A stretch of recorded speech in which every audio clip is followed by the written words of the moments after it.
अस्सलाम वालेकुम फ्रेंड्स। आज जो आपको वीडियो दिखाने वाले हैं उसमें आपको बताएंगे मुंबई के यानी इंडिया का जो उनका कैपिटल है उसके जो टॉप 10 डॉन्स हैं उनके बारे में आपको वीडियो दिखाएंगे।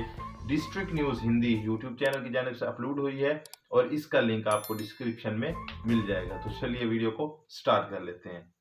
हे दोस्तों, इस वीडियो में हम आपको मुंबई के टॉप 10 माफिया डॉन के बारे में बताने वाले हैं। दोस्तों, आपको बता दें कि इसमें से ज्यादातर डॉन को या तो मुंबई पुलिस ने गिरफ्तार करके सलाखों के पीछे डाल दिया है या फिर ये डॉन मुंबई पुलिस द्वारा किए गए एनकाउंटर में मारे जा चुके हैं। जो डॉन अभी भी फरार है, मुंबई पुलिस उन्हें पकड़ने में जुटी हुई है। दोस्तों, अगर आपको लगता है कि इस लिस्ट में किसी का नाम छूट गया तो आप हमें कमेंट करके जरूर बताएं। हम जब कभी भी इस वीडियो का पार्ट 2 बनाएंगे तो आपके द्वारा कमेंट किए गए नामों को जरूर शामिल करेंगे। दोस्तों, इस लिस्ट में 10वें नंबर पर नाम आता है अंडरवर्ल्ड डॉन रवि पुजारी का। इसका जन्म कर्नाटक के बेंगलुरु में हुआ था। इस पर हत्या के प्रयास और फिरौती के कुल 200 से भी ज्यादा आपराधिक मामले दर्ज हैं। शुरुआती दिनों में यह छोटा राजन के लिए काम करता था, लेकिन 1993 मुंबई बम धमाकों के बाद जब छोटा राजन दाऊद से अलग हुआ, उसी समय रवि पुजारी भी छोटा राजन से अलग होकर खुद की गैंग बना ली और इसके बाद इसने फिरौती, ब्लैकमेल और रंगदारी को अपना मुख्य व्यवसाय बना लिया। आपको बता दें कि इस पर बॉलीवुड सितारों से फिरौती मांगने के भी कई मामले दर्ज हैं। भत्ता मांगना। दोस्तों, इसके बाद लिस्ट में 9वें नंबर पर नाम आता है टाइगर मेमन का। आपको बता दें कि 1993 मुंबई बम धमाकों में इसकी मुख्य भूमिका थी। सालों से इंटरपोल तथा सीबीआई इसकी तलाश में जुटी हुई है, लेकिन दोनों के ही पास सिवाय इसकी एक तस्वीर के अलावा कुछ भी नहीं है। आपको बता दें कि जब वर्ष 2015 में इसके छोटे भाई याकूब मेमन को 1993 मुंबई ब्लास्ट के आरोप में फांसी दी गई थी, तो इसने अपने भाई की फांसी का बदला लेने के लिए पुलिस को धमकी भी दी थी। खुफिया एजेंसियों के सूत्रों के मुताबिक वर्तमान में यह पाकिस्तान के कराची में आईएसआई की सरपरस्ती में रह रहा है। यह अपना ज्यादातर समय दुबई और पाकिस्तान में बिताता है।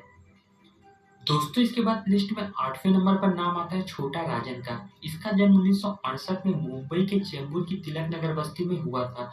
महज 10 साल की उम्र में ही इसने टिकट ब्लैक करना शुरू कर दिया था। शुरुआती दिनों में 10 यह बड़ा साल की राजन उम्र के लिए में काम करता काम था, शुरू। लेकिन बड़ा राजन की मौत के बाद यह गैंग का मुखिया बन गया।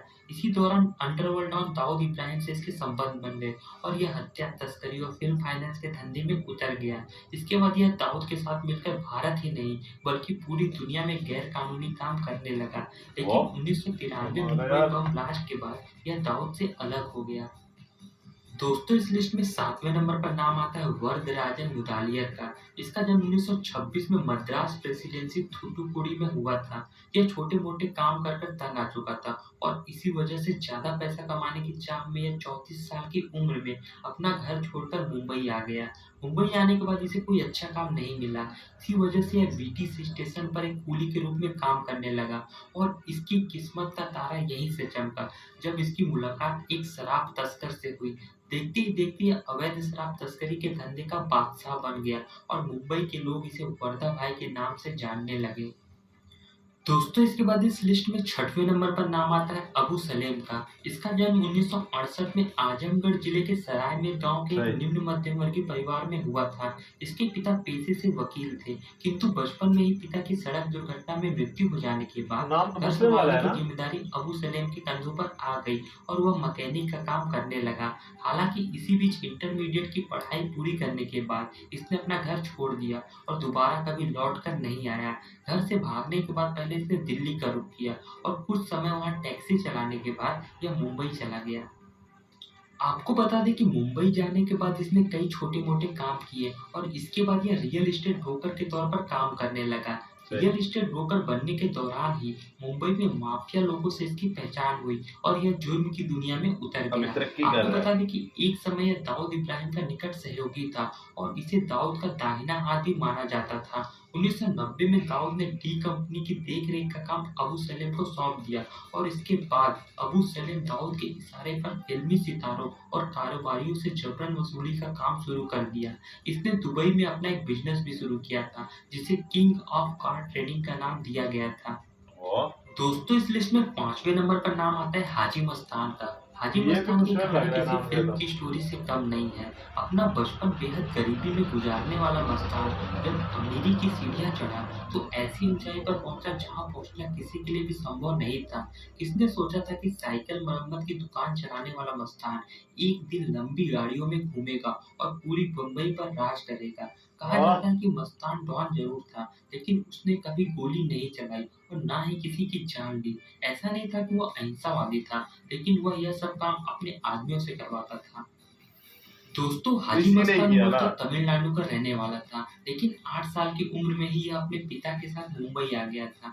मुंबई आने के बाद इन्होंने एक साइकिल रिपेयरिंग की दुकान खोली और कई सालों तक साइकिल रिपेयरिंग की दुकान में काम करने के बाद हाजी मस्तान डाक में कुली बन गया।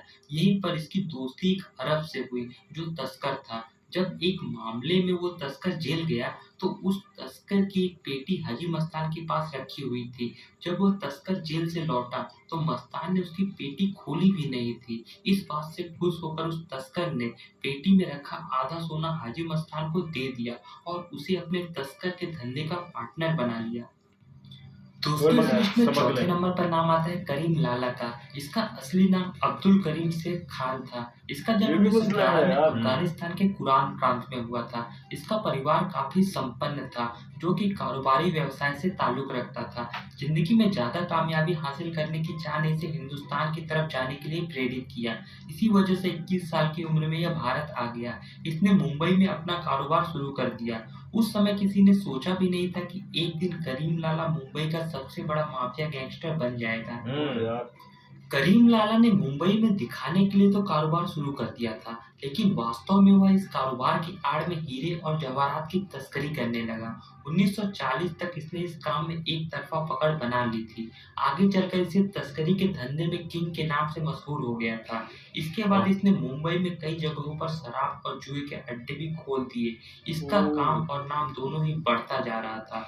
उन दिनों मुंबई में हाजी मस्तान और वरदराजन भी काफी सक्रिय थे। तीनों ही किसी से कम नहीं थे, इसलिए तीनों ने मिलकर काम और इलाके बांट लिए थे। हाजी मस्तान करीम लाला को असली डॉन के नाम से जानता था। दोस्तों, इस लिस्ट में तीसरे नंबर पर नाम आता है अरुण गौली का। इसका जन्म महाराष्ट्र के अहमदनगर के कोपर गांव में हुआ था। वर्ष 1970 में अरुण गौली ने जुर्म की दुनिया में कदम रखा और रमा नायक और बाबू रेसिम की गैंग बायकुल्ला कंपनी में शामिल हो गया। वर्ष 1988 में पुलिस ने रमा नायक को एक एनकाउंटर में मार गिराया। इस एनकाउंटर के बाद अरुण गौली ने बायकुल्ला कंपनी की कमान अपने हाथों में ले ली। गौली का मानना था कि जिस एनकाउंटर में रमा नायक की मौत हुई थी, उस एनकाउंटर की योजना दाऊद इब्राहिम ने बनाई थी। इस दाऊद वजह से इब्राहिम भी गौली बहुत के गैंग साथ और जुड़ा हुआ दाऊद है गैंग यार। के बीच गैंगवार शुरू हो गई। इंडिया का सबसे बड़ा वर्ष डॉन है दाऊद। 1988 से 1990 के बीच दाऊद की डी कंपनी गैंग और गौली गैंग के बीच भीषण गैंगवार की शुरुआत हो गई। उस समय गौली गैंग काफी खतरनाक थी, जिसकी वजह से डी कंपनी के बहुत से गैंगस्टर जैसे शरद सेट्टी, छोटा राजन और छोटा सेट्टी डर की वजह से मुंबई छोड़कर भाग गए थे। आपको बता दें कि क्रिमिनल गतिविधियों के लिए गौली को कई बार गिरफ्तार भी किया गया और कई बार इसे लंबे समय तक जेल में भी रहना पड़ा था, लेकिन ज्यादातर केसों में पर्याप्त सबूत के अभाव में उसे छोड़ दिया जाता था। लेकिन अंततः शिवसेना लीडर कमलाकर की हत्या के आरोप में कोर्ट ने गौली को दोषी करार देते हुए सजा सुना दी थी। दोस्तों, इस लिस्ट में दूसरे नंबर पर नाम आता है मन्या सुर्वे का। इसने मुंबई के कीर्ति कॉलेज से ग्रेजुएशन किया था और जब इसने अपराध की दुनिया में कदम रखा, तो इसने अपने साथ पढ़े कुछ दोस्तों को भी अपनी गैंग में शामिल कर लिया। मन्या को अपराध की दुनिया में उसके सौतेले भाई भार्गव दादा ने लाया था। उस समय भार्गव दादा का उस इलाके में काफी दहशत थी। मन्या सुर्वे ने भार्गव दादा के साथ मिलकर 1969 में किसी दांडेकर का मर्डर कर दिया था। इस कत्ल के आरोप में मन्या सुर्वे को गिरफ्तार कर लिया गया और इसी केस में उसे आजीवन कारावास की सजा सुनाई गई थी। सजा के बाद मन्या सुर्वे को मुंबई के बजाय पुणे की जेल में रखा गया था, लेकिन सजा दिए जाने से मन्या सुर्वे सुधरने की बजाय और ज्यादा खूंखार हो गया। जेल में बंद डॉन सुभाष भटकर के छोकरों को पीटने और मारने लगा। इससे जेल प्रशासन उससे परेशान होकर उसे वहां से निकालकर रत्नागिरी जेल में शिफ्ट कर दिया। नाराज मन्या सुर्वे ने वहां भूख हड़ताल कर दिया और तबीयत बिगड़ने पर उसे एक सरकारी अस्पताल में भर्ती कराया गया, जहां वह मौका मिलते ही फरार हो गया।